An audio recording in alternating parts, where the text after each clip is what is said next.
pig gets lost. This is Apple Tree Farm. This is Mrs. Boot, the farmer.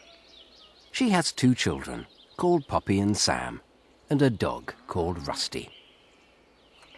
Mrs. Boot has 6 pigs. There is a mother pig and 5 baby pigs. The smallest pig is called Curly. They live in a pen. Mrs. Boot feeds the pigs every morning. She takes them 2 big buckets of food. But where is Curly? He is not in the pen. She calls Poppy and Sam. "Curly's gone," she says. "I need your help to find him."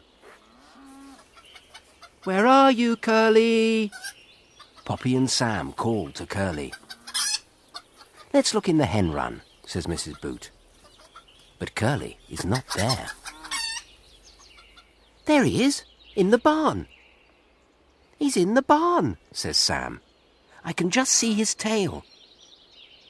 They all run into the barn to catch Curly. "That's not Curly.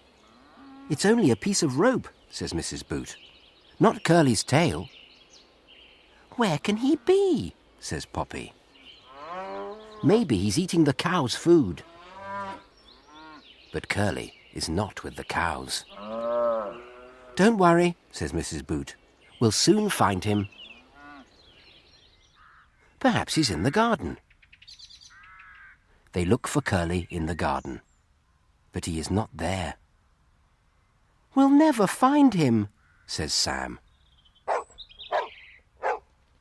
"Why is Rusty barking?" Rusty is standing by a ditch. He barks and barks. "He's trying to tell us something," says Poppy. "Rusty has found Curly." They all look in the ditch. Curly has slipped down into the mud and can't climb out. "We'll have to lift him out." "I'll get into the ditch," says Mrs. Boot. "I'm coming too," says Poppy. "And me," says Sam. Curly is very muddy. Mrs. Boot picks Curly up, but he struggles. Then he slips back into the mud with a splash. Now everyone is very muddy. Sam tries to catch Curly, but he falls into the mud. Mrs. Boot grabs Curly and climbs out of the ditch. They all climb out of the ditch. "We all need a good bath," says Mrs. Boot. "Rusty found Curly. Clever dog," says Sam.